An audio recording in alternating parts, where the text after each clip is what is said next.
Salut et bienvenue dans Cinestory. On part aujourd'hui dans le monde de l'animation et on va parler d'une société que vous connaissez forcément. Enfin, avant tout, on va parler de 3 hommes sans qui rien de tout ce dont on va parler aujourd'hui n'aurait existé. Alors déjà, faut savoir qu'à l'époque, ça s'appelait pas comme ça. En 1979, ce n'était qu'un département et on en a déjà parlé. Ici. Un département donc du nom de Graphics Group, une division d'Industrial Light and Magic, le service informatique de Lucasfilm, dirigé par un certain Edwin Catmull. Vous savez, Lucasfilm, cette boîte de production créée par George Lucas en 1971. Edwin bosse avec son équipe, entre autres à la réalisation des effets spéciaux du film Star Wars Le Retour du Jedi et au développement d'un logiciel. Retenez bien ce nom, le CAPS. Computer Animation Production System. Ça permet de colorier par informatique des dessins destinés aux films d'animation Disney au lieu de faire le coloriage à la main. Parallèlement à ça, un certain John Lasseter, génie créatif, animateur surdoué ainsi que participe, est embauché avec son pote Tim Burton chez Walt Disney Pictures. Ensemble, ils bosseront sur le film d'animation Rox et Rookie, Le Noël de Mickey ou encore sur le film Tron. Malheureusement, comme vous le savez, Tron est un échec commercial et Lasseter est viré de chez Disney. C'est en 1983 qu'il rencontre Edwin Catmull. Et c'est le coup de foudre. Catmull l'embauche chez Graphics Group et ensemble, ils réalisent le film Les Aventures d'André et Wally, qui est le premier court-métrage réalisé entièrement par ordinateur de l'histoire du cinéma. Le niveau de détail est une véritable prouesse pour l'époque, qui est saluée par l'ensemble des professionnels. Ce qui peut faire sourire quand on voit le niveau de détail des films plus récents. Là, c'est bluffant.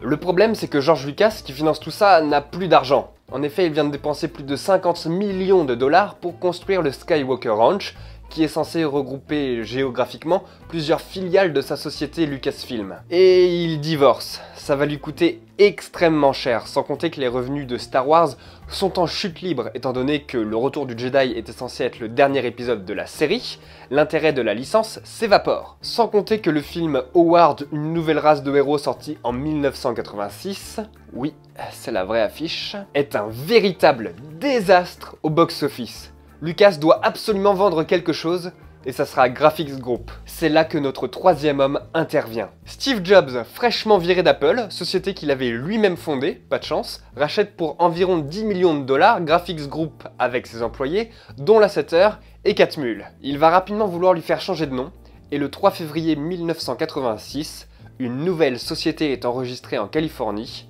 Elle porte le nom de Pixar. Alors Pixar à l'origine, ce n'est absolument pas ce que vous pensez. Il faut savoir que c'était avant tout une entreprise de matériel informatique dont le produit principal était le Pixar Image Computer. C'est un ordinateur créé en 1986, destiné à la conception graphique et vendu pour 135 000 dollars. C'est un peu cher. L'année suivante, Pixar sort une deuxième version de cet ordinateur vendu pour seulement 30 000 dollars. Comment vous dire que c'est un échec? Enfin, oui et non. Le principal acheteur de ce Pixar Computer, c'est Disney, qui en a besoin pour faire fonctionner le logiciel CAPS, développé par Lasseter quelques années auparavant, souvenez-vous. Tout est lié. Pour essayer de relancer les ventes de la machine, ce diable de Lasseter a une idée. Il va réaliser un très court métrage, intitulé Luxo, qui sera d'ailleurs le premier film d'animation de Pixar pour montrer les capacités de l'ordinateur. Et il va exposer son travail dans le plus grand séminaire de l'industrie de l'infographie. Lors de la première projection, le public est devenu fou de le premier mouvement de Luxo, et une standing ovation a commencé dès l'arrivée de la balle.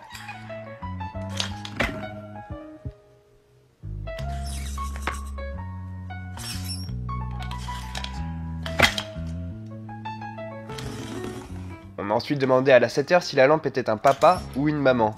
Et c'est là qu'il a compris ce qu'il venait de réaliser. Sauf que ça ne se passe pas du tout comme prévu. Au lieu de vendre plus d'ordinateurs, Pixar se met à recevoir des commandes pour produire des publicités en images de synthèse. Et Pixar commence à se faire un nom avec des pubs pour Tropicana,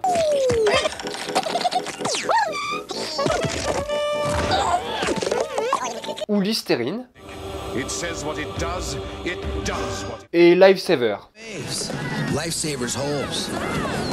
Mais malgré ces petits contrats, Pixar est au bord de la faillite, et il y a des licenciements à tour de bras. En 1990, les pertes nettes sont de 8,3 millions de dollars, et le 30 avril de cette même année, la partie de vente de matériel informatique disparaît. L'année suivante, Jobs envisage de tout revendre, mais un murmure se fait entendre, comme quoi Disney serait peut-être intéressé par une collaboration. Les deux parties décident de se rencontrer et Pixar propose de réaliser un court-métrage du nom de A Teen Toy Christmas, mais Disney refuse. Ils sont plutôt tentés par un long métrage. Un contrat contenant plusieurs clauses est alors signé. Pixar recevra certes 10% des bénéfices, mais Disney se réserve le droit d'annuler le projet à tout moment ou de réécrire le scénario.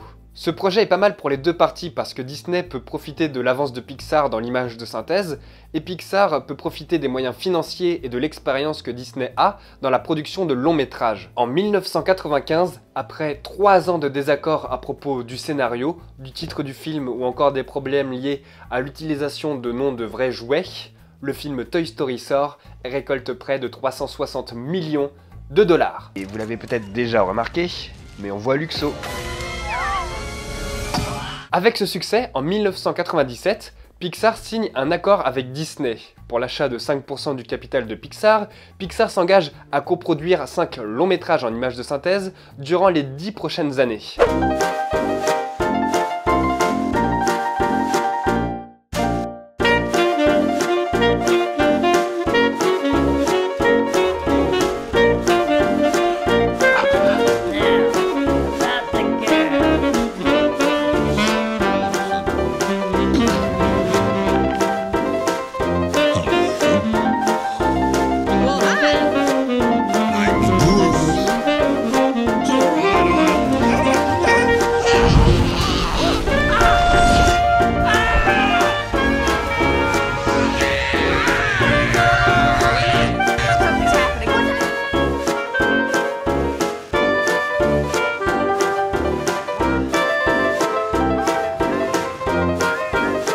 Après quelques films réalisés et de nombreux désaccords, Pixar met en avant le fait que le contrat signé ne lui est pas très favorable, et en 2004 se met à chercher un nouveau distributeur, les relations avec Disney étant au plus mal. En fait, pour être plus précis, c'est les relations entre Steve Jobs et Eisner qui sont pourries.